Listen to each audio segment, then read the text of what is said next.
وقال ربكم ادعوني أستجب لكم.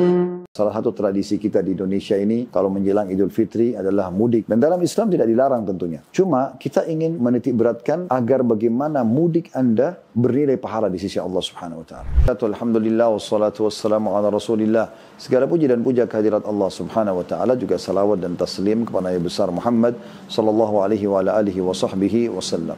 Saudaraku seiman, salah satu tradisi kita di Indonesia ini kalau menjelang Idul Fitri adalah mudik. Betapa bahagianya orang yang mudik karena dia akan pulang ke kampung halamannya, mengenang masa kecilnya, bertemu dengan orang tua atau kerabatnya, bertemu dengan teman-temannya, mengenang kembali suasana kampung atau kota yang dulunya kita kecil dan tumbuh besar di sana. Ini sebuah kebahagiaan yang luar biasa. Dan dalam Islam tidak dilarang tentunya. Cuma kita ingin menitik beratkan agar bagaimana mudik Anda bernilai pahala di sisi Allah Subhanahu wa taala. Maka yang dilakukan yang pertama, Anda ikhlaskan niat karena ingin silaturahim dengan keluarga.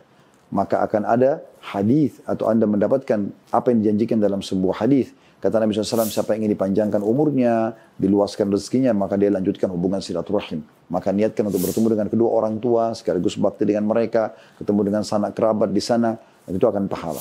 Yang kedua, ya, Anda juga bisa niat untuk melakukan perjalanan ke kampung Anda ini untuk menambah pengalaman, untuk rekreasi. Karena di Idul Fitri kita dibolehkan melakukan hal-hal yang mubah. Di antaranya itu, Anda bisa niatkan untuk menghibur diri Anda sendiri. Nggak ada masalah, itu semua hal-hal yang baik. Yang ketiga, untuk menjalin ukhuwah, persaudaraan dengan saudara-saudara muslim. Mungkin teman-teman Anda dulu waktu kecil, Anda ingin jalin kembali persaudaraan ukhuwah Islamiyah dengan mereka. Makanya juga termasuk. Yang keempat, Anda mungkin bisa lakukan kegiatan-kegiatan sosial di sana. Seperti misalnya Anda alokasikan zakat fitrah Anda nanti di kampung. Seperti misalnya Anda partisipasi untuk membuka puasakan muslim-muslim yang sedang buka puasa di kampung kalau Anda tiba sebelum Idul Fitri. Misal, ya. Semua ini bagian-bagian yang bisa mendatangkan pahala tentunya buat Anda. Dan jangan lupa kan Anda lagi safar, maka yang terakhir adalah perbanyak doa. Karena salah satu yang mustajab doa adalah orang yang musafir. Allahu a'lam. So, kalau Anda cuma punya kemampuan mengerjakan umroh satu kali seumur hidup, jadikan di Ramadan.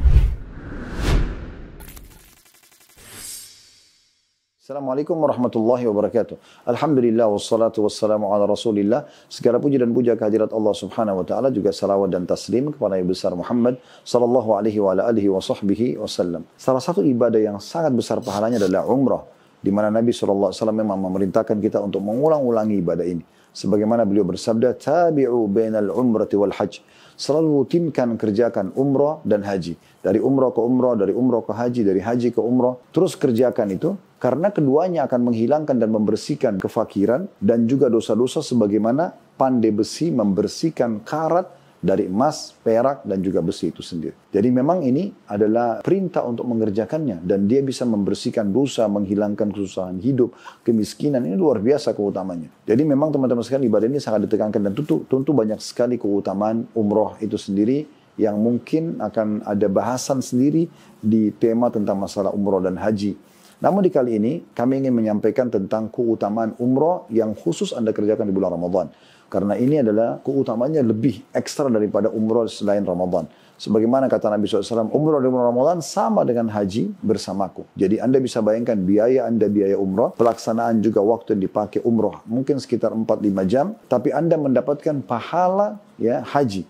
Yang biayanya tentu lebih besar kalau haji itu sebenarnya. Waktunya juga lebih lama, butuh ekstra energi. Tapi Anda bisa dapatkan dengan mengerjakan umroh di bulan Ramadan. Oleh karena itu teman-teman sekalian, kalau Anda cuma punya kemampuan mengerjakan umroh satu kali seumur hidup, jadikan di Ramadan. Kalau satu kali setahun, jadikan di Ramadan. Kalau satu tahun beberapa kali, jangan luputkan Ramadan tentunya. Semoga Allah mudahkan kita melaksanakan dan mengamalkan semua isi agama ini dengan keikhlasan dan Allah berikan pahala yang sempurna dan semoga bermanfaat. Subhanakallahumma bihamdika asyhadu an la ilaha illa anta astaghfiruka wa atubu ilaik. Wassalamualaikum warahmatullahi wabarakatuh.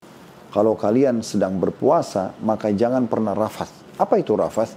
Kata-kata yang mengandung syahwat. Ya, sayang, cinta, rindu pada bukan pasangan halal. Bukan suami istri. Bahasa lainnya adalah pacaran.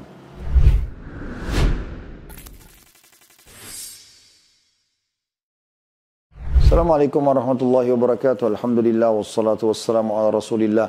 Segala puji dan puja kehadirat Allah Subhanahu wa taala, juga salawat dan taslim kepada Nabi besar Muhammad sallallahu alaihi wa alihi wa sahbihi wasallam. Saudaraku seiman, agar puasa Anda bisa maksimal meraih pahala, maka Anda selain mengerjakan ketaatan, juga Anda harus meninggalkan yang dilarang. Ini poin penting. Makanya kata Nabi SAW dalam sebuah hadis, puasa itu sebenarnya bukan hanya sekedar meninggalkan lapar dan haus, tapi bagaimana meninggalkan apa yang telah Allah larang dan haramkan. Di antaranya adalah kata Nabi SAW, "Idza kana yaumi shaumi ahadukum fala yarfuth."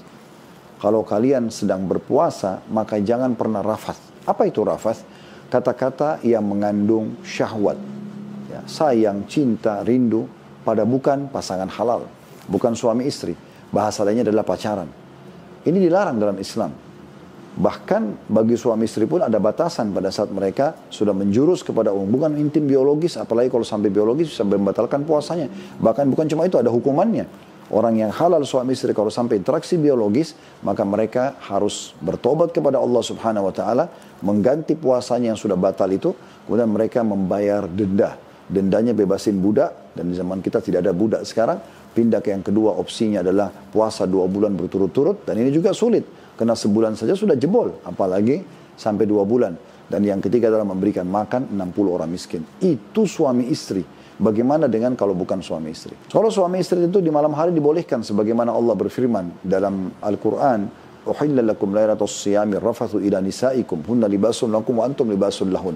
Aku telah halalkan untuk berhubungan biologis di antara kalian, suami istri, di malam hari Ramadan. Kalian pakaian buat mereka, para istri dan istri pakaian buat kalian. Tapi ini juga kembali kepada suami istri. Jangan sampai Anda salah gunakan, Anda mengatakan, oke, saya siang hari puasa, saya tidak ketemu dengan pacar saya tidak interaksi yang berbau haram, tapi di malam hari tetap saya lakukan perbuatan haram tersebut. Itu juga tetap tidak boleh. Bahkan sepanjang umur Anda tidak boleh melakukan pacaran, kecuali dengan pasangan halal. Anda boleh berpacaran, tapi dengan suami atau dengan istri. Silakan pacaran, silakan lampiaskan semua tutur kata, pelukan, ciuman, interaksi biologis, bahkan memiliki anak bagian daripada ibadah kepada Allah SWT. Tapi kalau belum halal, maka di Ramadan, lagi puasa atau luar Ramadan tetap tidak boleh. Tapi Ramadan adalah bulan pelatihan agar kita terbiasa untuk tidak melakukan hal tersebut. Anda suka dengan seseorang, ajukan diri Anda kalau Anda laki-laki untuk melamar dan menikah sehingga halal.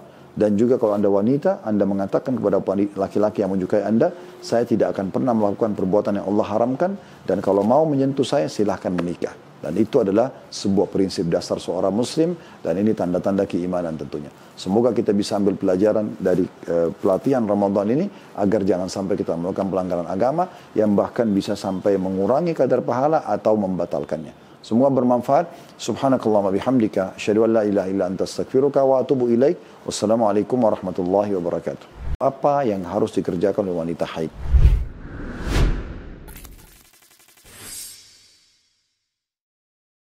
Assalamualaikum warahmatullahi wabarakatuh. Alhamdulillah wassalatu wassalamu ala Rasulillah. Segala puji dan puja kehadirat Allah Subhanahu wa taala, juga salawat dan taslim kepada Nabi besar Muhammad sallallahu alaihi wa ala alihi wa sahbihi wasallam.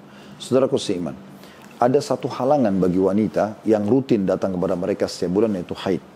Pada saat haid, ada hal-hal yang dilarang dalam agama. Seperti misalnya, tidak boleh sholat, tidak boleh berpuasa, tidak boleh berhubungan biologis di kemaluan dengan pasangan halal, tidak boleh menyentuh fisik mushaf, tidak boleh tawaf misalnya. Pada saat lagi tawaf di sekitar Ka'bah, baik umroh ya, ataupun tawaf sunnah yang lainnya, maka berarti ada beberapa jenis ibadah yang tidak boleh mereka lakukan. Tetapi perlu digarisbawahi, dan sering kali masuk pertanyaan kepada kami di pengajian, baik offline ataupun online, lalu apa yang harus dikerjakan oleh wanita haid? Maka kami jawab, saudariku seiman, bahwasanya yang Anda bisa lakukan, yaitu semua selain yang dilarang. Jadi boleh saja Anda lakukan yang tidak dilarang, seperti misalnya Anda berzikir kepada Allah Subhanahu wa taala, Anda bersedekah misalnya ya, Anda menghadiri majelis ilmu yang bukan dalam fisik masjid misalnya, atau Anda mendengarkan kajian melalui online ya di rumah Anda.